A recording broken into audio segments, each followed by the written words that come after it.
სასჯელთა შეკრებითობის პრინციპი, რომელიც ქართულმა ოცნებამ ხელისუფლებაში მოსვლის შემდეგ გააუქმა, ახლა მიხეილ სააკაშვილის წინააღმდეგ გამოიყენა. მოსამართლე მიხეილ ჯინჯოლიამ განმარტა, რომ საკუთარი დისკრეციული უფლება გამოიყენა და მესამე პრეზიდენტს სასჯელები შეუკრიბა.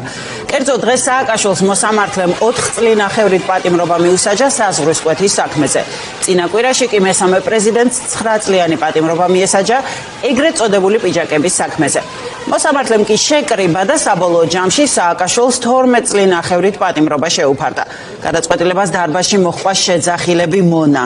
ამ წუთებში კი სააკაშვილთან დაკავშირებული კიდევ ერთი საქმის განხილვა იწყება 7 ნოემბრის საქმეზე. ქეთი ნადიბაიძე შემოგვიერთდება თბილისის საქალაქო სასამართლოდან, ის გაგვარკვევს სამართლებრივ დეტალებში. სასამართლოს გადაწყვეტილება გაუგებარი და დამაბნეველი აღმოჩნდა არა მხოლოდ საზოგადოებისთვის, არამედ სხდომაზე მყოფი პოლიტიკოსებისთვის, მედიისთვის, მათ შორის მიხეილ სააკაშვილის ინტერესების დამცველი იურისტისთვისაც კი, რომელსაც უჭირს იმის ახსნა, თუ რატომ და რის საფუძველზე დაუბრუნდა მოსამართლე ჯინჯოლია წლების წინანდელ პრაქტიკას. საზოგადოებამ კარგად იცის, რომ ქართულ სასამართლოში გაუქმებული არის შეკრებითობის პრინციპი და ახლა მოქმედებს სასჯელების თანთქმის პრინციპი, თუმცა მოსამართლემ განაცხადა, რომ ის სარგებლობს დისკრეციული უფლებით და მან გამოიყენა მიხეილ სააკაშვილის შემთხვევაში შეკრებითობის პრინციპი 9 წლიანი მსჯავრიდან, რომელიც უკვე მსჯილი ჰქონდა გასულ კვირას მიღებული გადაწყვეტილებით მიხეილ სააკაშვილს აიღო 8 წელი, ამას დაუმატა დღეს გამოცხადებული განაჩენი საზღვრის კვეთის საქმეზე 4 წელი და 6 თვე და ჯამში მოსამართლე ჯინჯოლიამ მიხეილ სააკაშვილს დაუმტკიცა 12 წლით და 6 თვით თავისუფლების აღკვეთა.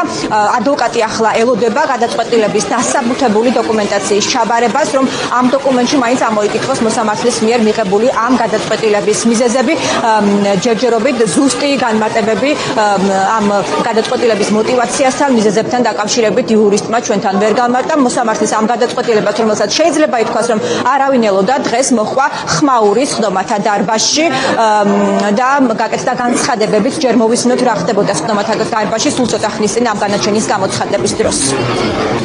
სამართლო დარბაზი მიხეილ სააკაშვილის ცნობილი დამნაშავე საქართველოს სისხლის სამართლების 354 მუხის პირველ ნაწილის გათვალისწინებით დამნაშავე ჩადენისთვის ძირითადად საშუალო საფეხაზონო განსაზღვრების თავისუფლების საფუძველი პროცესისა და ასპირისოდი საქართველოს სისხლის სამართლების 59 მესამე მეოთხე ნაწილის საფუძველზე ამ გააჩენილ განშულის საჭირს ნაწილობრივ დაემატოს თბილისის საქალაქო სასამართლოს 25 წლის 12 მარტის განაჩენილ განშულის საჭირს თავისუფლების საფუძველი 8 წლის ვადი და 3 წლის ვადი სახელმწიფო სამსახურში განშულის კამპანიის დაკავისუფლების აღზრდა და საბოლოო განაჩენილი ტერიტორიები მიხეილ სააკაშვილის ძირითადად საჭირს საფეხაზონო განსაზღვრების სამართლების საფუძველი 12 წლის და 6 წლის ვადი მასზე 3 წლის ვადი ჩამოყალიბდა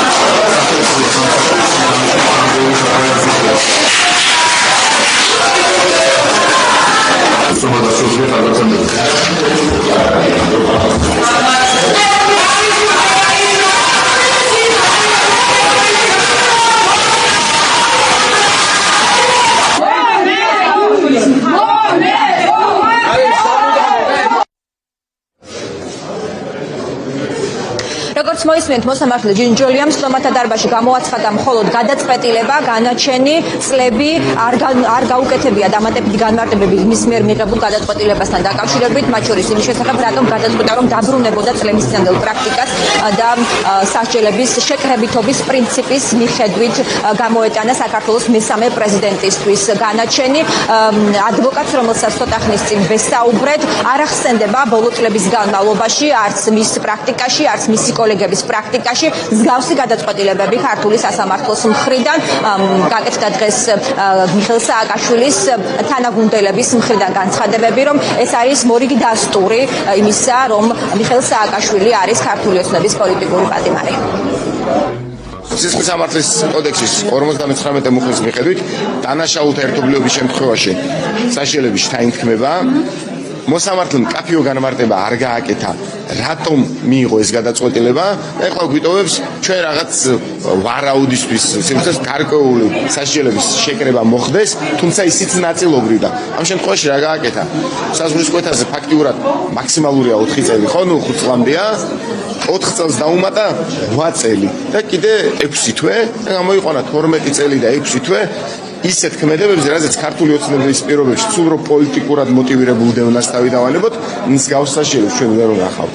და მსგავს მიდგომას დანაშაულთა ერთობლიობის პირობებში საშუალოთა შეკრების. გახსოვთ პრეზიდენტი სააკაშვილი როგორ ამბობდა ხოლმე რომ ქვეყნის აღმშენებლობისთვის ოკუპანტის სახელით ივანიშვილის რუსული რეჟიმი მას უსჯიდა სამუდამო პატიმრობას და პრაქტიკულად ეს მოვისმინეთ დღეს ეგრეთ წოდებული სასამართლოს დარბაზში. არაფრად მიგვაჩნია ეს არაფრის მთქმელი უკანონო ბრალი და სასჯელი, რომელსაც აცხადებენ მონურ მორჩილებაში მყოფი რუსების დავალებების შემსრულებელი მოსამართლეებად წოდებული ივანიშვილის მსახურები და ზუსტად ვიცით, რომ ამ ქვეყნის თავისუფლებაც, პრეზიდენტი სააკაშვილის თავისუფლებაც გარდაუვალია, ამას ამბობს საქართველოს ისტორია და ამას იტყვის საქართველოს მომავალი. მიხეილ სააკაშვილის საქმე არის უნიკალური кейსი, მას პირადად ბიძინა ივანიშვილი და ეს რეჟიმი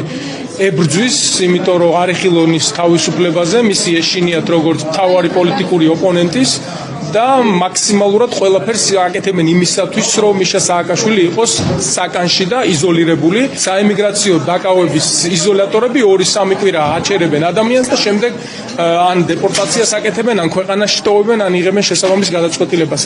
ამაზე 4 წლის და 6 თვის მისჯა და თანაც არსებულ ვადაზე ზევიდან დამატება არის მართლაც უპრეცედენტო, იურიდიული აბსურდი და პოლიტიკურად შეკერილი საქმე თავიდან ბოლომდე. მოისმენთ მხოლოდ დაცვის მხარის პოზიციები მოსამართლის დღევანდელ მოულოდნელ გადაწყვეტილებასთან დაკავშირებით ჯერჯერობით მედიასთან არ გამოჩენილან საქმის პროკურორები. ეს ის იშვიათი შემთხვევაა, როდესაც ამ საქმის პროკურორების ხდომის დასრულების შემდეგ მედიასთან არ გამოჩნდნენ. აქამდე ყოველი ხდომის დასასრულს ისინი აჯამებდნენ ხოლმე ხდომას და მედიასთან აკეთებდნენ განცხადებებს, თუმცა ამჯერად ისინი მედიასთან არ გამოჩენილან. შესაძლოა ამის მიზეზი იყოს ისიც, რომ პროკურატურისთვისაც ჯერჯერობით დამაბნეველი არის ის გადაწყვეტილება, რომელიც გამოაცხადა სულ ცოტა ხნის წინ თბილისის საქალაქო სასამართლოს მოსამართლე ჯინჯოლიამ. მაშასე მეოთხე გამამტყუნებელი განაჩენი საქართველოს მესამე პრეზიდენტის შემთხვევაში საზღვრისკვეთის საქმეზე მას მიესაჯა 4 წლითა და 6 თვით თავისუფლების აღკვეთა. მოსამართლემ იხელმძღვანელა წარსული პრაქტიკით, შეკრებითობის პრინციპით და ჯამში სასჯელების შეკრებით დაუმტკიცა მიხეილ სააკაშვილს 12 წლით და 6 თვით თავისუფლების აღკვეთა. მეხუთე მოქმედი საქმე არის ახლა პრეზიდენტ სააკაშვილის წინააღმდეგ, ეს არის 7 ნოემბრის საქმე, ერთადერთი დარჩენილი საქმე მის წინააღმდეგ, რომელზეც განაჩენი ჯერჯერობით არ დამდგარა და ამ წუთებში იწყება ეს საქმეც თბილისის საქალაქო სასამართლოში. 7 ნოემბრის საქმე არსებითი განხილვების ეტაპზეა.